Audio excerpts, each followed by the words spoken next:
Oui, en effet, on parle d'un site de 34 hectares, 188 mètres carrés d'atelier pour à terme 2000 employés. Aujourd'hui, on va inaugurer le premier bloc de la Gigafactory qui en comptera 3 au total. Un bloc, c'est 700 mètres de long, 100 mètres de large, 35 mètres de haut. C'est un peu comme une cathédrale, explique ACC. Il a fallu 18 mois pour faire sortir de terre ce premier bloc. C'était une véritable course contre la montre.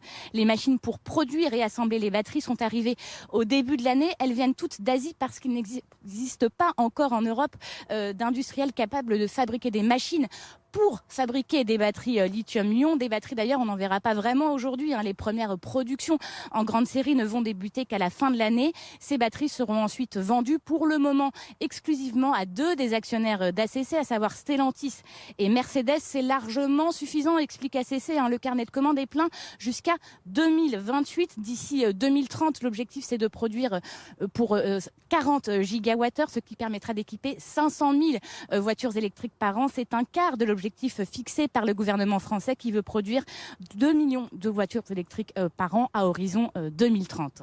Cette inauguration, Justine, c'est un symbole extrêmement fort sur le plan économique et sur le plan politique. Oui, en effet, on est en train de créer de toutes pièces une industrie qui n'existe pas pour le moment, ou presque pas en Europe. La plupart des batteries électriques, vous le savez, elles sont aujourd'hui produites en Asie.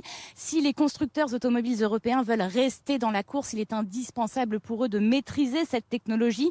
On a un train de retard sur la Chine, concède ACC, mais il est encore le temps de la rattraper. ACC qui, avec Stellantis et Mercedes, va d'ailleurs ouvrir 2 autres gigafactories en Europe dans les années qui viennent, en Allemagne puis en Italie. Cette Gigafactory, vous l'avez dit, c'est aussi un symbole très fort sur le plan politique. La France et l'Allemagne ont ensemble investi plus d'1 milliard d'euros sur ce projet.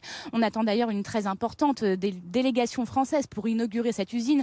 Bruno Le Maire, Agnès Pannier-Runacher, Roland Lescure, Emmanuel Macron était même un temps pressenti. Le ministre des Transports allemand sera également présent. Plus qu'une usine, Billy Berclos, c'est l'illustration d'un sursaut européen, d'un sursaut français pour essayer de reconquérir une souveraineté industrielle.